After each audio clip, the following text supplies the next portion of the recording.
My intention is to be very brief here, and to give you a way to know, with all of the many videos on YouTube about the Mandela Effect. You know, a month ago there were 1,000, and now there are 100,000. And if you look back at the history of YouTube, it's been going up all along, but this is a Mandela Effect as well. Suddenly there are lots of videos on this subject. And they're all saying different things. And it can be tough to know which ones you should pay attention to and which ones to ignore. And I know I made one of these recordings recently saying, if it's something that makes you afraid, it makes you feel weaker, it makes you feel smaller, then it's coming from a place of darkness, of shadow. And if it's something that makes you curious and makes you want to explore more, helps you to feel joy and to be happy and to grow, then it's probably something coming from light. So I've talked about this, right? But there's another here that I want to speak about a little more carefully. And what I'm speaking about, the best word I have for it is one I'm hesitant to use, because it was one I was taught as a small child in the first time through this timeline shifting. And I was taught by a bunch of very conservative, racist, ugly, religious people who are the people who raised me when I was young. And the word they used is discernment. Discernment, telling what's good for you and telling what's not, right? And maybe you know this word discernment. If not, then you can just look at the words, right? Ment means it's made a participle of the root discern, to tell good from bad. And if you look at the roots, dis means not, and cern, well, they're the evil people causing all this, right? So discern is proving that cern's not actually at fault. That's not actually what it means. It means telling good from bad, right? It's discernment. And something that may be hard to understand, but I'll start simple. If you go into your fridge and open it and the milk's gone bad and you smell it, it smells stinky to you. You don't want to drink it. This is a way that your body has evolved, that many of the things that are bad for you, they smell stinky and you don't want to get close. And many of the things that are good for you, like, I don't know, a freshly sliced fruit or fresh baked bread, they smell good because they're good for you, right? And I'm going to very loosely say, I'm going to call it beauty.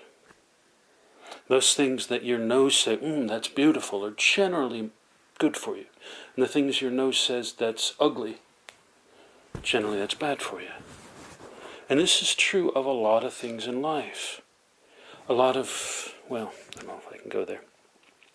There are a lot of things which are visually ugly, or they taste ugly, or they sound ugly, and you withdraw from them. And others, you see them and you're attracted to them. It's how you date, it's how you get involved with people. There's something about that person that's attractive to me. And this is simple physical biology, but what I want to suggest to you is that there is what some call an ascension, or a waking up going on. This is a time when the human species is reaching the next level of what they can be, which is why we're seeing all this crazy stuff going on. This is a time of rapid change. And one of the changes is that ability of discernment based on beauty, on attractiveness, that you've had your whole life, is evolving as well. If you hear someone talk and think, wow, that just sounds so ugly. Maybe you hear someone saying something really racist or really sexist or just really full of hate. Your response is not going to be, that sounds pretty. When you hear it, your shoulders come up and your chest tightens and your hands kind of clench up. And when you describe it, you say, well, he just sounded so ugly. She just sounded so twisted. Right? What I'm suggesting to you is that this isn't just some fluke of speech. As you're evolving from the first mind up to the second mind, this change humanity is making, your biological, your monkey level sense of this is attractive and that's stinky is reaching a meta level. That at a meta level you can sometimes look at a thing and say, that's attractive, that's repulsive. This sort of innate, not conscious thinking discernment, but innate deep inside discernment. That when somebody starts talking about something that's just wrong and your whole system rebels against it, you just get impatient. It's like, oh, I can't stand to listen to that person. They're so awful. And then you find yourself correcting and saying, I have no right to judge them. I don't know them. What I'm suggesting is you do have a right to stop listening to them. This is a biological discernment from a newly evolved set of skills you don't understand yet.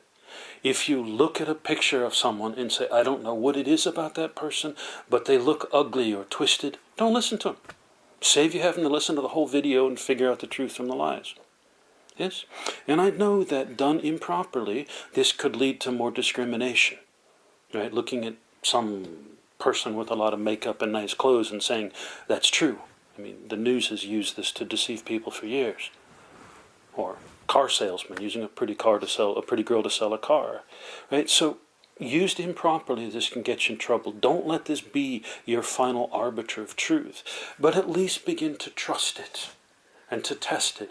When you see something that your gut response, your inner response is, ooh, that's ugly, I don't want to deal with that. Don't. And if you see somebody being kind of a jerk and you think, well, yeah, but he's a nice guy, or yeah, she means well, then you don't write her off. Maybe she's being a jerk for some reason. You just need to talk to her. But if you see somebody being the same kind of jerk and your immediate response is, oh, make them stop, I can't stand to listen to that. Well, that's the response your nose gets when it smells the dead possum under your porch. Right? It's that biological revulsion against things that are unhealthy for you. Begin to trust the discernment of beauty. Don't rely on it completely. You're a toddler taking your first steps here. But at least begin to explore this and trust it. And it will make your life easier. It'll mean you have to watch a lot less YouTube videos. It means you'll have to put up with a lot less of politicians' bullshit. The moment you listen to it and say, no, that's just ugly. That feels twisted. That feels wrong. Maybe it is. Begin to explore that feeling and begin to trust it. The discernment of beauty. And a little side note that's totally useless but entertaining, I think, is that this idea of a discernment based on beauty is something I read about in a book many years ago when it first came out, called Interview with a Vampire, which is now Mandela Effect as well. So, just something that you can play with and maybe make your life easier.